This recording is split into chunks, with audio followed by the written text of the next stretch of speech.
Welcome to the In Memory of Man podcast, a show dedicated to the brave new world of crime, artificial intelligence, and you. The future is now. Here's your host, criminal trial lawyer, researcher, and author, Robert Kiesling.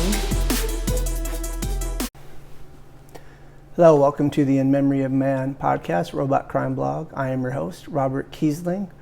This is episode 8. We have made it past the all-elusive episode 7, and I am happy. Thank you all for listening and supporting the podcast, blog, and blog.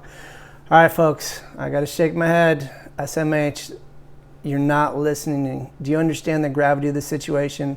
They are monitoring you without regulation. They are tracking you without regulation. It's not bad enough that they've already taken your First Amendment, Second Amendment, Fourth Amendment, Fifth Amendment, and now maybe even the Sixth Amendment, because of when they are arresting people, they are keeping them allegedly indefinitely in some areas, and there's legislation out there that the federal is trying to propose to do that indefinitely. If that doesn't bother you, let's go back to what this podcast is originally about, AI and crime in the criminal justice system. Maybe this can kickstart some sense into you. I usually end with a quote. I'm going to start with a quote from Lionel Laurent. Will Facebook and Amazon need quarantining after COVID-19? I'm going to just give you his quote. The market power that made big tech look so dangerous makes it look vital and dependable now. People, do you think right now that it's viable and dependable right now? I mean, seriously, are you trusting this? All right, well, if you are, and if it's not bad enough, right, that we're quarantined and they're encouraging in Austin and other cities, and even in Britain, but I'll get to that in a minute, to snitch on their neighbors that aren't staying home, well, I have a litany of issues with that, because how do they know where they're going, what they're doing? Are they exempt? Are they not exempt?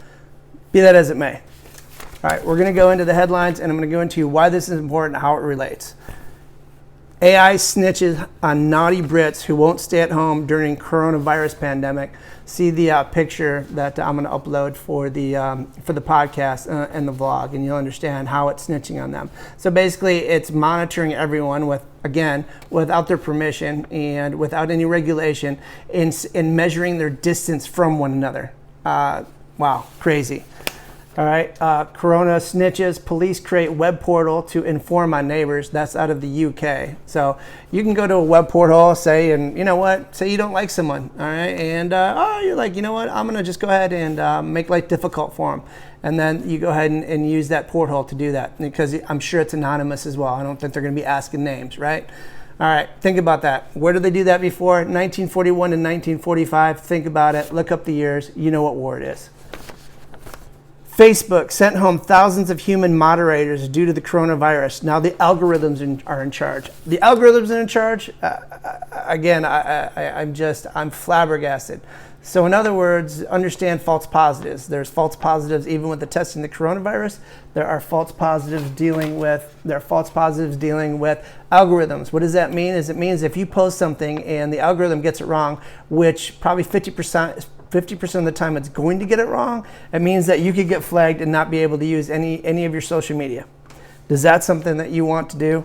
And lastly, the big article for me of the day is coronavirus selfie-based AI solution tracking people in home quarantine.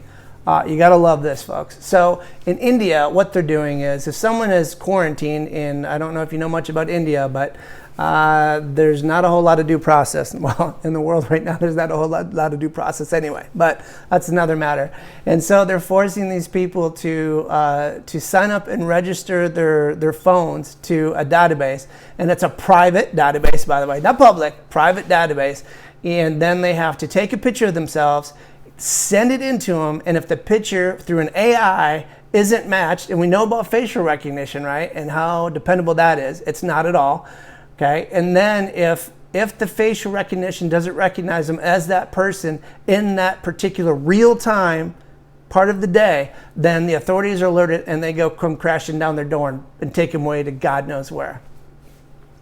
All right, folks. I'll leave it to you. I don't know what else I can do besides keep telling you, and hopefully you can understand.